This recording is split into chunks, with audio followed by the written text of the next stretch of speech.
Hey everyone, I just wanted to come on tonight and do a bit of a recap for today's episodes. We cover a lot of information in a short amount of time, so I just wanted to come in and bring everything that we talked about today together, and that way we're all on the same page for what to expect from our page. So, essentially speaking, it's going to be a podcast set up with me and Jesse where we talk about different topics, where I cover anything under the sun from men's mental health to tarot readings to um, really a genre of topics. I'm just going to get back to my topics page here. So, of course, because Jesse and I both have a neurological disorder, him being the traumatic brain injury and myself being epilepsy, we're definitely going to be covering those two topics. My lived experience with dealing with epilepsy and his lived experience with dealing with CBT, so or traumatic brain injury. Also, we're going to be having people on, whether you're in recovery, you're just getting out of incarceration. What else? People, like I said, that have had brain injuries that want to come on and tell their story. Survivors of institutional abuse is another topic. Um, Somebody surviving rehab or a drug addiction, we're definitely going to get you on. Anybody that's dealt with the homelessness population, we'd love to hear how you got out of the homelessness and how you are dealing with your everyday life now that you're not homeless. These are really just interview questions with success stories and people that have been successful and that want to get their word out there. Spirituality is another topic that we're going to be talking about on this podcast. And essentially, spirituality covers anything from quantum physics, time travel, tarot readings. I got my tarot cards. We're going to do some tarot card readings. Lovely tarots, all just sitting there waiting to be used. And I cannot wait to start doing some tarot readings for people as well. So, addiction and recovery is going to be another hot topic. Again, mental health and suicide awareness. Those are going to be another couple hot topics that we'd like to cover. Jesse did touch on his book a little bit, so we're going to talk about my story that I'm going to be writing and Jesse's story that he's, I guess, already in a phase one of his book being published. So we'll get him to fill in more details about that. So those are basically the topics that we're going to be discussing here on this channel, the rabbit hole. And we hope that you join in, comment, share, like, do all of the wonderful things to get the community involved because these are very important topics that need to be discussed. And the topics that I just talked about, that just scratches the surface because again, this is the rabbit hole channel, and that means that we can start in one topic one day or one moment and then get to a completely different one because that's the way the rabbit hole works. So it's going to be so much fun, and I cannot wait for you guys to see our content and what's to come with our future of the podcast. The second thing that we had covered today was Jesse's interview. And essentially, that is the framework for what it would look like. If you were to come on the show, I would just ask you some basic questions and we'd just get your story out. Where you were in your life, where you are today, and where you hope to go in the future. What are your short-term goals, your long-term goals? What is your plans for the future? And how your addiction or homelessness or incarceration or traumatic brain injury or disease has really impacted or affected you. We want to hear from professionals. We want to hear from average Joes. We want to hear from everybody and anybody because, again, we're people helping people here. So if you can get your story told on a platform like this, maybe we can bring some advocacy and some help for you if you're still struggling or going through some stuff, which, let's get real, I think everybody kind of is going through something one way or another, right? So the next thing, I just want to go through just a rundown. Like for an example, if somebody who was incarcerated Some of the questions that we would have for you are if you were to come on and do a podcast interview with Jesse and I, or just myself, what the questions that I would be asking you are simple. So it'd be like, were you in a remand or a correction center or a penitentiary? How long were you in for? What was an average day like for you while you were in or at the homeless shelter or in treatment too, right? If you're incarcerated in treatment or were homeless at a homeless shelter, what was an average day like for you? What was the food like? It's important. It's a basic necessity of life. And if they're not providing adequate food, then people need to know. What did you do to keep busy while you were there? Whether you're incarcerated or in a treatment center or in a homeless shelter, what did you do to keep yourself busy? Did you create an exit plan out of incarceration? That's what I've found is a lot of hindrance for some people is that exit strategy out when you leave. So what was yours like? When did you get offered an exit plan? Did you not? What was that like?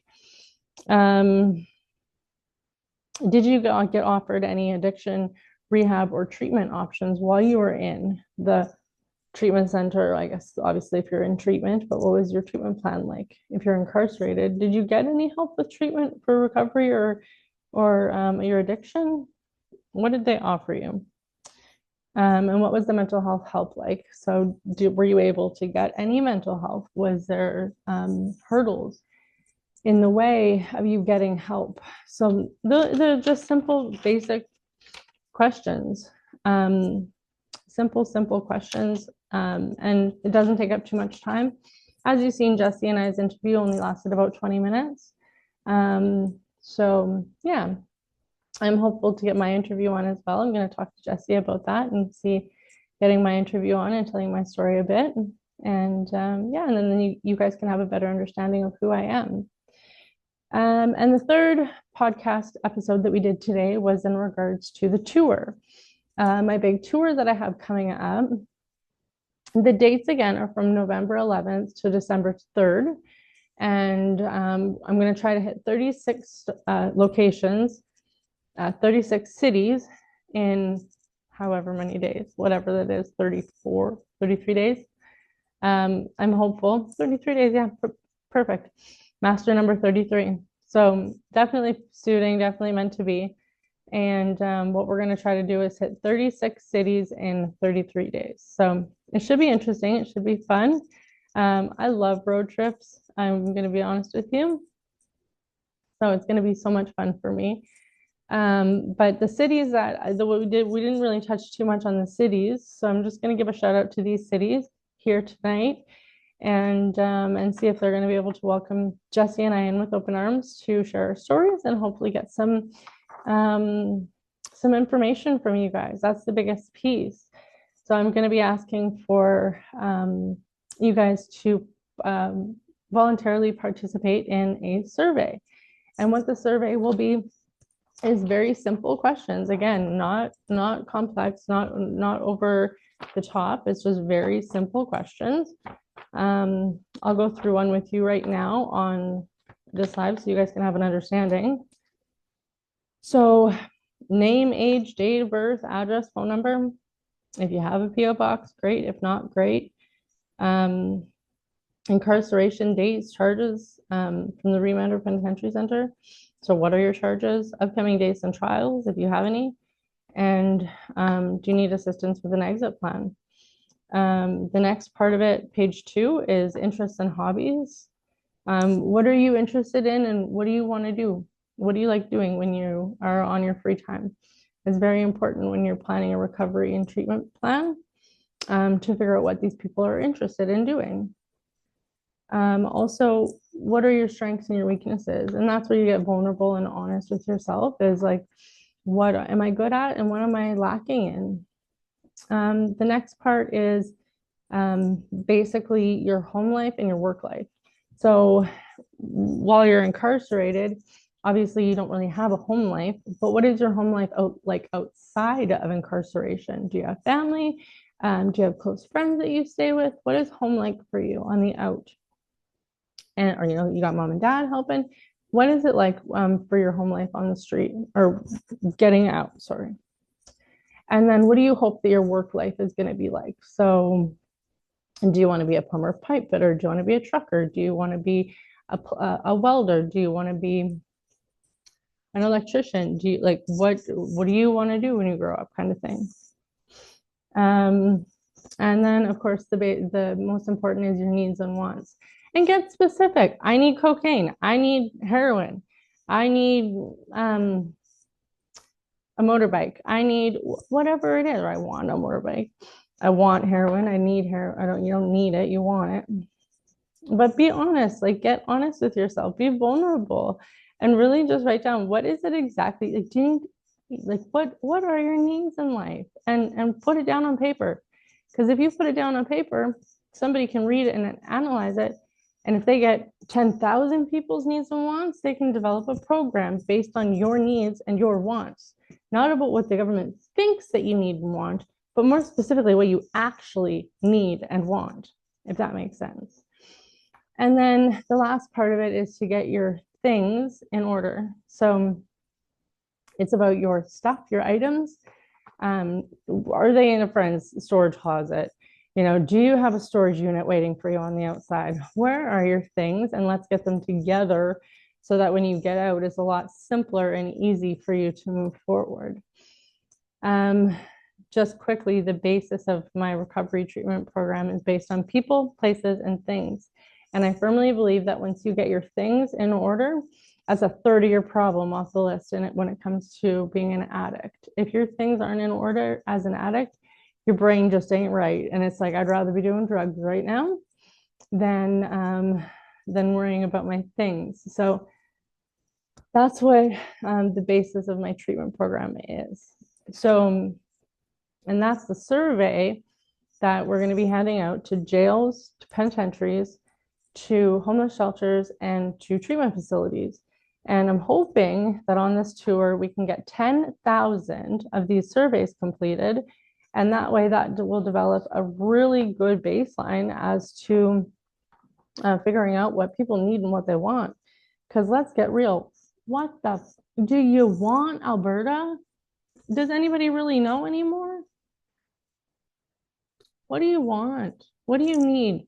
And let's see if we can't make it happen to get you what you need and what you want in this life. Even if it's money. Hey, I just need money. Okay, write it down. And then that way we can go.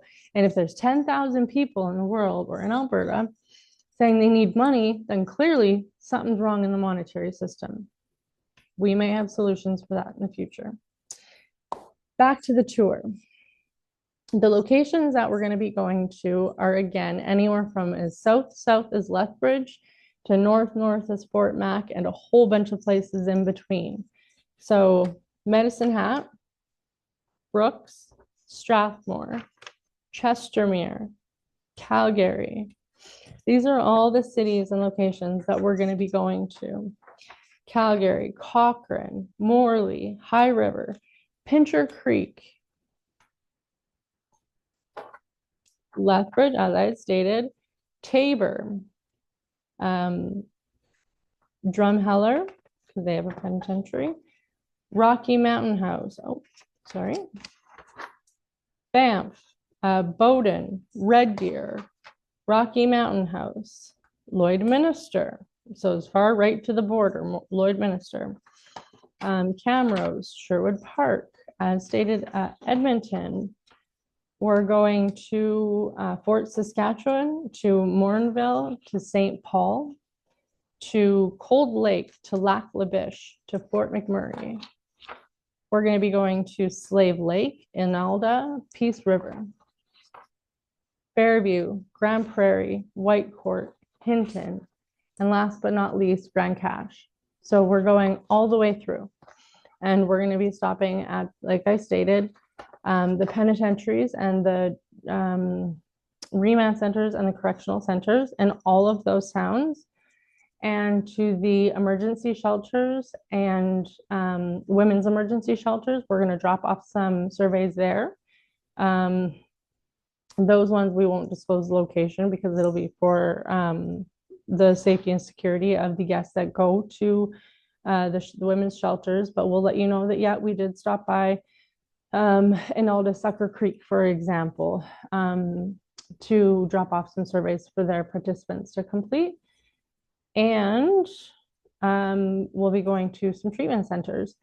Probably the bigger cities, like I said, Edmonton, Calgary, Red Deer, Lethbridge, and potentially Medicine Hat. I'm not sure if they actually have a treatment center here. I think so.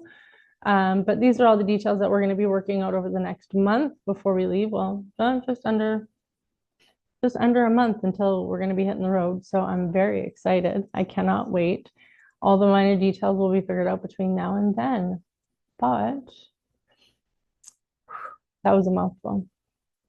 This is going to be so much fun, you guys. You're going to have so much fun going down to the rabbit hole with Jesse and I promise you. So with that being said, I'm going to sign off for now, but in the future, we will have tarot cards.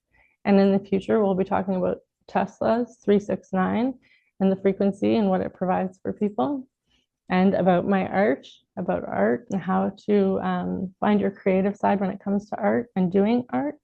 Some people say all I can draw is a stick person, and I say, well, let's get you trying something new. So anyways, thank you very much for watching, and I hope you enjoyed the video. And yeah, check out more content and like and subscribe as always. Don't forget to hit that like button and that subscribe button, and comment if you have any suggestions on topics that you'd like to hear about, or if you'd like to come on and do an interview with us. Thank you so much for watching. I hope you guys have a good night. Bye-bye.